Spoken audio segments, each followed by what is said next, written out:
Hey guys, it is currently 8 something in the morning and I'm planning on going outside to paint the sky today. So yesterday it was super duper raining, so hopefully today it's cleared up a little bit. So let's see what it looks like. Also, please excuse my hair, I literally just woke up. Probably see through this little peephole. It looks okay, but let's see.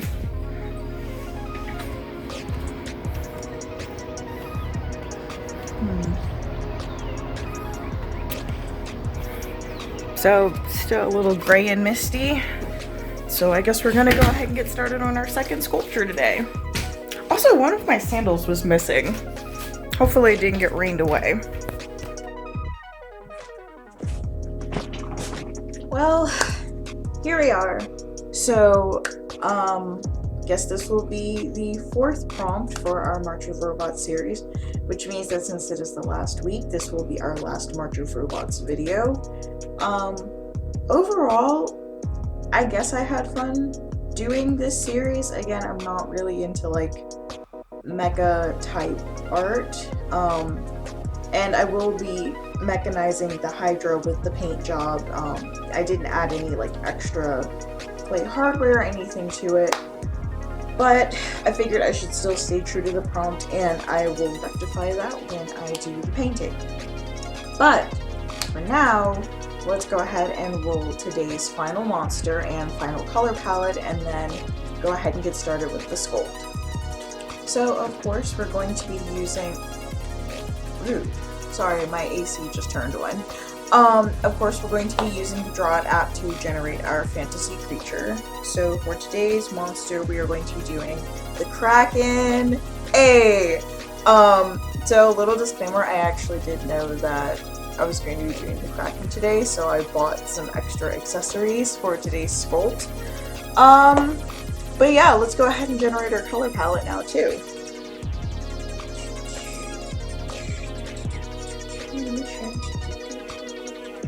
Okay. Cool. So very aquatic, futuristic type color palette. Let's dig it. I dig it. I'm sorry, it's early in the morning. Let's go ahead and get started. So of course, to get started, we've got to gather our materials. I have this fresh bucket of terracotta air dry clay. As you can see, it's super squishy and ready to go right out of the bucket. And I'm making a fresh batch of slip as well because, I previously had the white bucket, so I'm not going to use terracotta slip with white clay. I could, but that would look kind of weird. So I'm just taking bits of clay and mixing it into the water, making sure it's the right consistency, and then I leave it off to the side to let it marinate a little bit, and then I'll give it another little stir a little bit later after the water's had a chance to really seep in there. And here is today's kit that I added for the mold, or for the sculpt. And you can see everything that it comes with. You've got your main ship body, you've got these two masks, a really cute sheet of stickers, but I will not be using them, and then a sheet of sails, which you would typically just cut and paste onto the wood, but we're not going to be using paper sails with the clay build, so I'm going to be focusing only on the wood, and I'm going to be making the sails out of clay as well. So here's the finished build. Of course, since this is a kid's kit, it didn't really take that long. I did take the liberty of breaking a few of the pieces just to kind of add to that epic battle with the Kraken effect. I've got the string left over, and I'm going to add that to the very end because it doesn't need to be there while I'm getting everything situated. And checking on the slip again. It looks to be a pretty good consistency, so we're just going to give it a nice little stir. And just stir, stir, stir.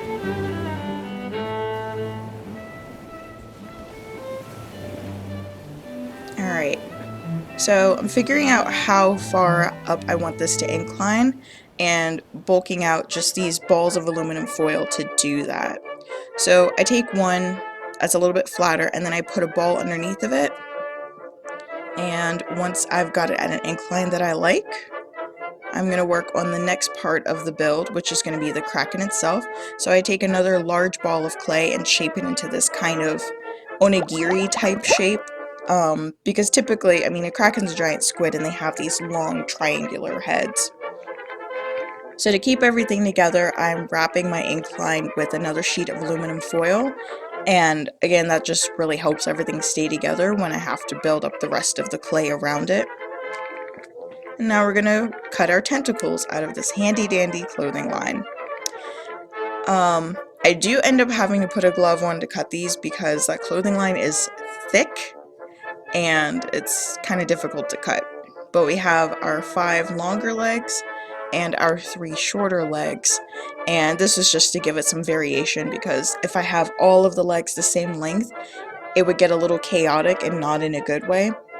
So I have a few that are going to be wrapping around the mast, and those are going to be the longer ones, and a few that are going to be holding pieces in the air, which are also going to be the longer arms. And then I have the shorter ones, which are just going to be kind of gripping onto the sides of the ship. So to hold this mast in place, I take some heavy duty wood glue and I just lean it against the bottle until it's secure enough to stand on its own, which as you can see didn't take long because this wood glue secures fast and it has a very strong bond, which I will definitely need because I'm going to be moving this piece around a lot as I'm manipulating the arms and figuring out where I want everything to go. So yeah. So the next step, of course, is to just cover our bases with clay. So I'm just taking some thin sheets of clay and covering up our kraken head to mold out the body and the face. And then of course I do the same thing with the incline as well.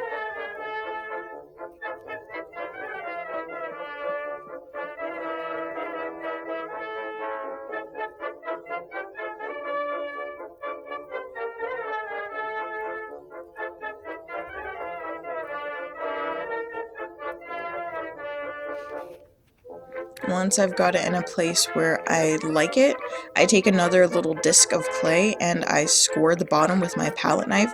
That's just to help it stick to the wood a little bit. It's not necessary because the wood is porous, so it's already going to be sticky, but I just like the security of having those score marks there to really help everything stay in place while I'm getting everything situated. So then I just blend the base in, and I take my palette knife and I score the bottom one more time before I stick it back on there, because as I'm turning and turning this thing, a few of the score marks on the bottom did get a little shallow. So I just take my knife and deepen them out again and stick this guy back on. And then I'm forming the eyes now. The bottom one does end up looking a little weird, kind of like a weird mouth instead of a second eye, but it's supposed to be one larger eye and then one smaller eye that kind of peeks out of the water before you realize that you're in danger.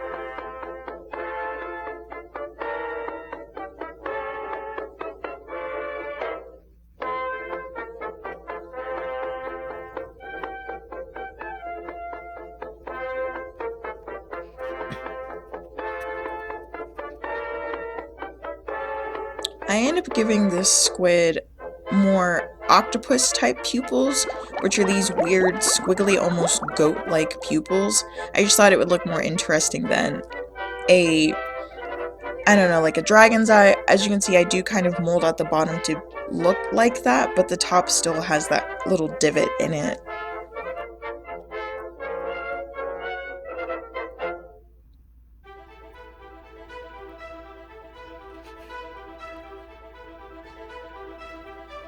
I'm giving him some angry eyebrows, or skin folds, because squids don't have hair, so yeah.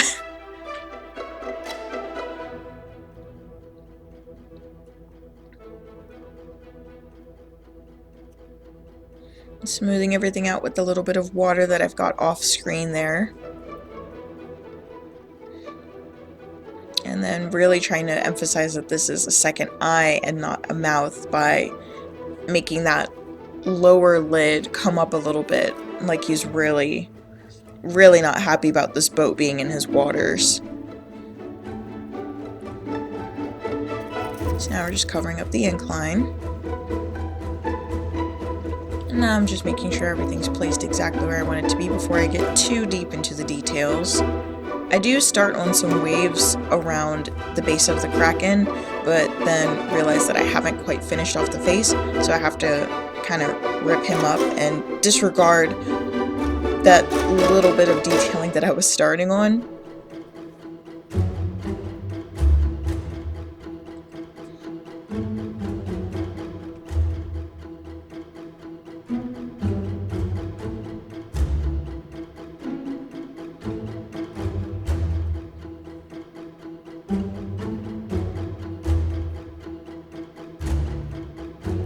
Adding ear holes that I will cover up later.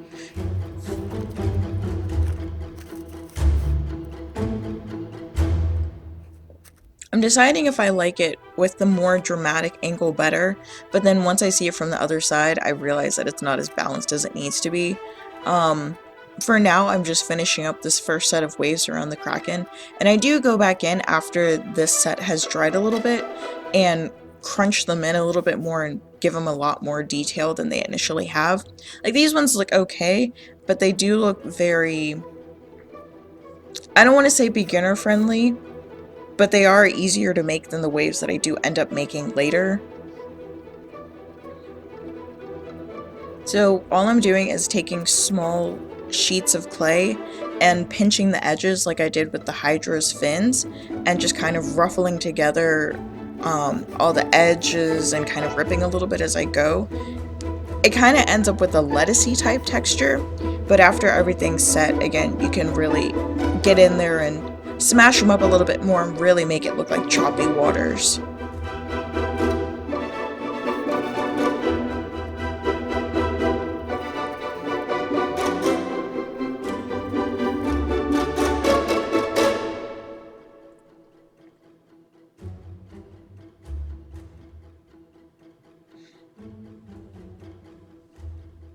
So before I get started on the waves that are going to go around the boat, I do want to cover the boat.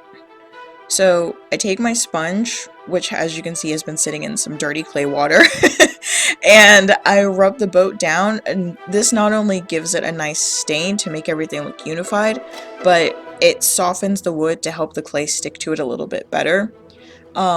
Because I didn't put slip on it immediately after I wet the boat, I did have a little problem with this first set of clay sticking to it because it was just clay going onto the water.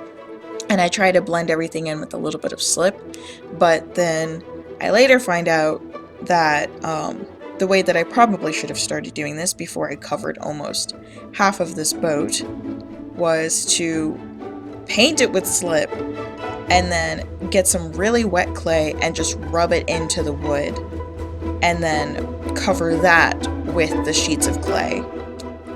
And that really made everything stick. So that's what I do for the left side of the boat.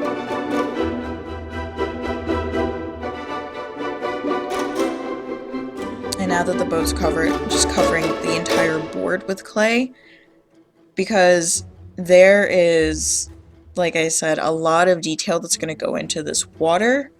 So I want to make sure that not only is everything unified as far as color goes, so this way I'm not worried about staining the wood, because I wasn't worried about that anyway. When I do the paint, I'm gonna spray a base coat over it, so this is all gonna get covered anyway, but again, because this is the clay slip, it just helps everything else that I'm gonna add onto this stick a little bit better.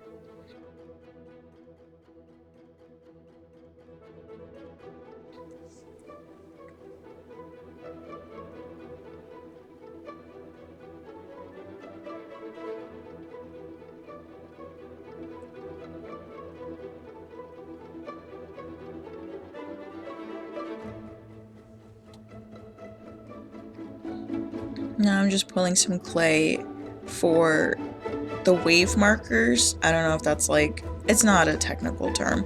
But I want to plan out, like I already know where I kind of want the tentacles to sit.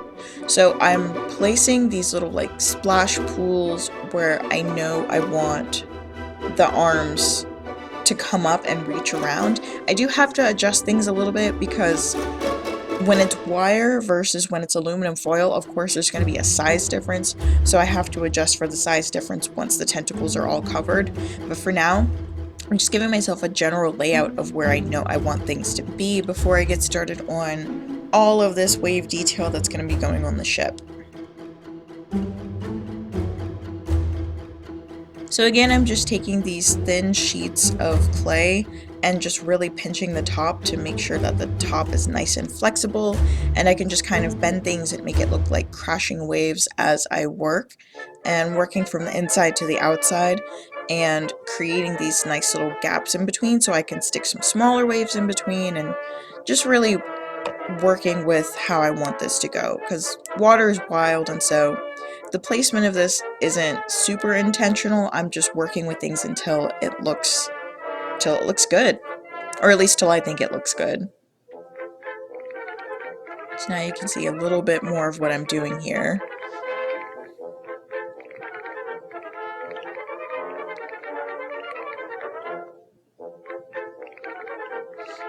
I'm sealing in that bottom edge.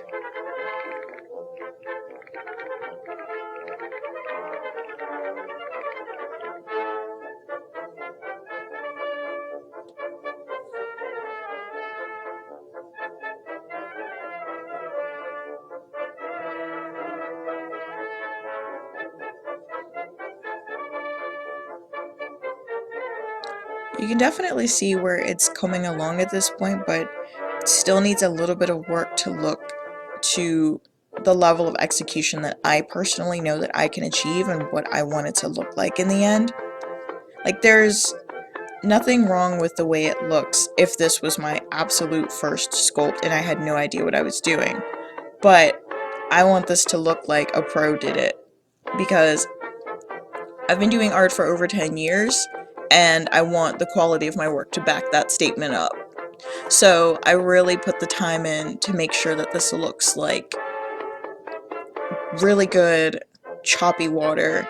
I smooth some areas back out and leave room for the actual height of the waves, and press down some of the crests because there is a line where there's too much.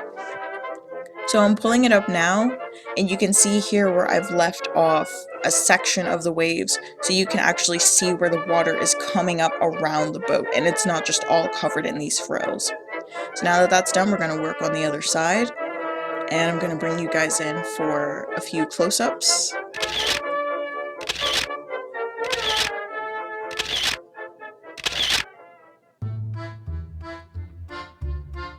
Alright, so now that our first set, and yes I did say first set because I do go back in and fix those waves, now that our first set of waves are done, we can work on going back to tentacle placement.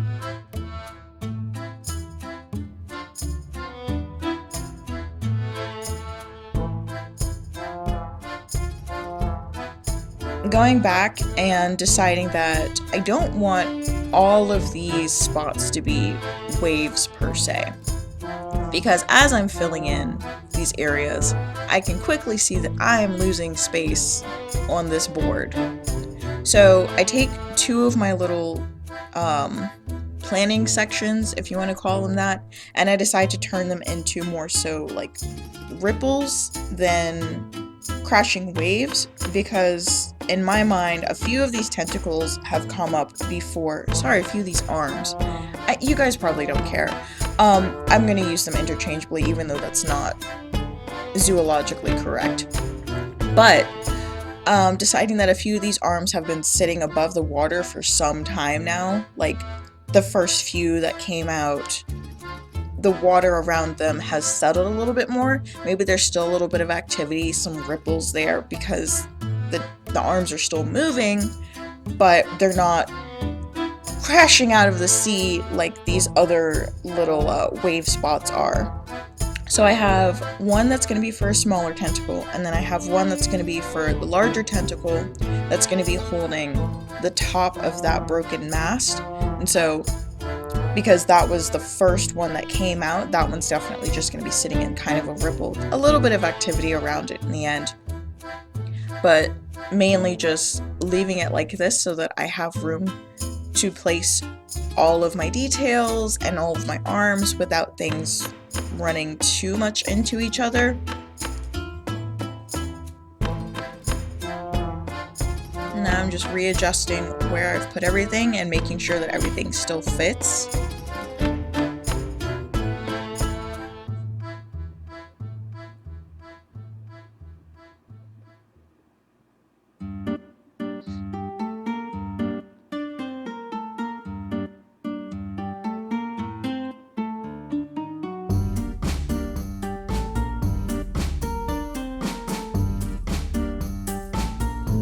That one I end up not putting over the mask like that, just because of the way that after I bulk out the aluminum foil, it doesn't fit quite the same way, but I still get it kind of that grabbing effect. So let's go ahead and bulk out our arms.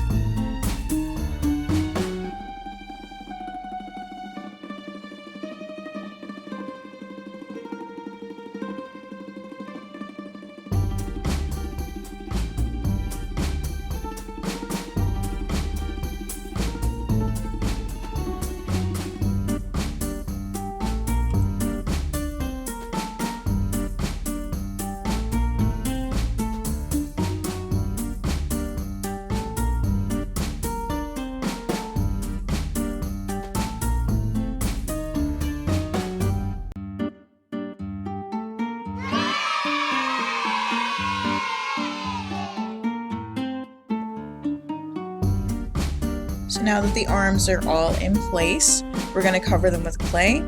And then, as you can see, I did a lot of the wave detail off camera just because it was very tedious. It's basically just me going in with the palette knife, but I'm going to show you guys how I achieved this technique.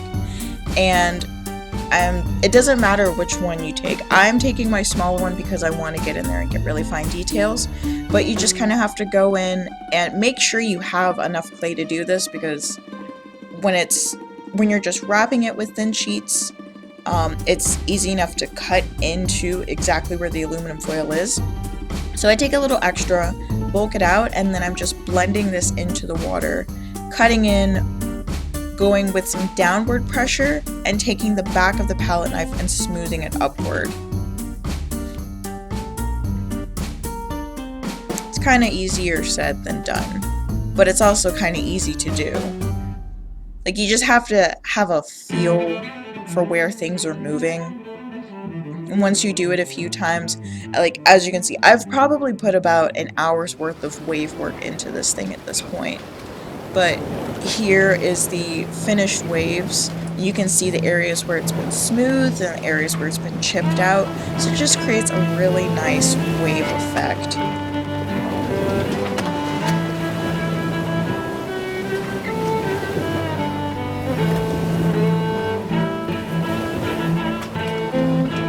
Can't wait to paint this. I know exactly how I want to paint this, and in my head it looks amazing, but we'll see how execution goes.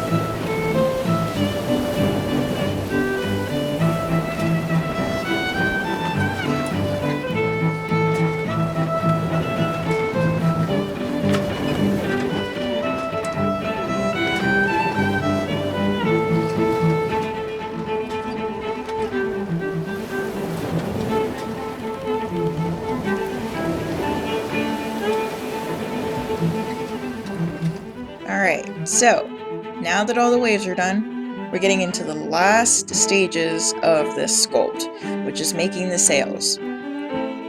So I thought that building the sails out of aluminum foil and covering them with clay would be the best way to go, just to give it a little more structural integrity, because they are going to be very thin. But then I decided that I don't quite like that. I do still use this sail, but just making them thin sheets of clay and then having little rips and tears just looked more organic, because this is a ship that's in trouble.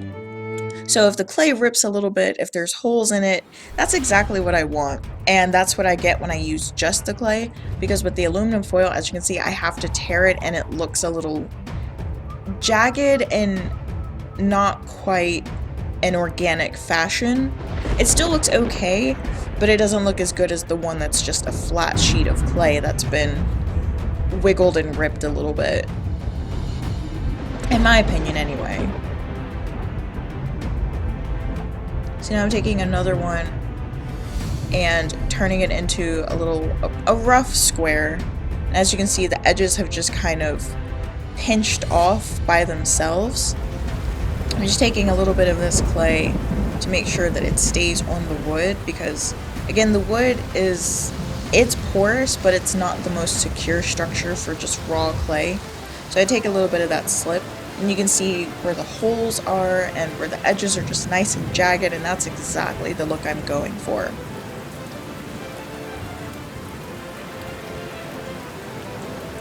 taking one that's been ripped completely off the mast.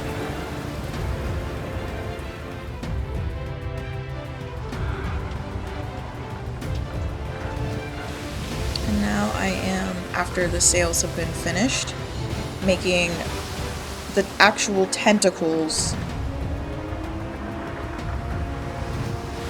So now I'm deciding on how to design the tentacles, and the spear looked okay, but it was hollow underneath and there wasn't any way for me to really secure that without messing it up.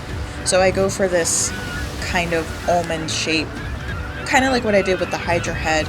I take the spear and just wrap it around the tentacle and secure it in with some slip. So I do that for these two that are kind of towards the front.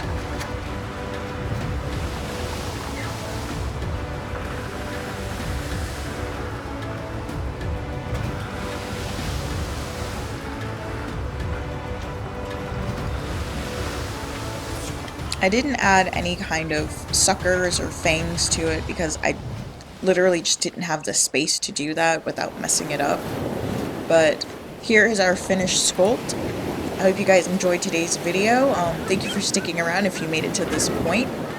And join me for part 2 for painting both the Hydra and the Kraken. So yeah, see you guys next time. Until then, have a weird day. And stay safe. Stay inside.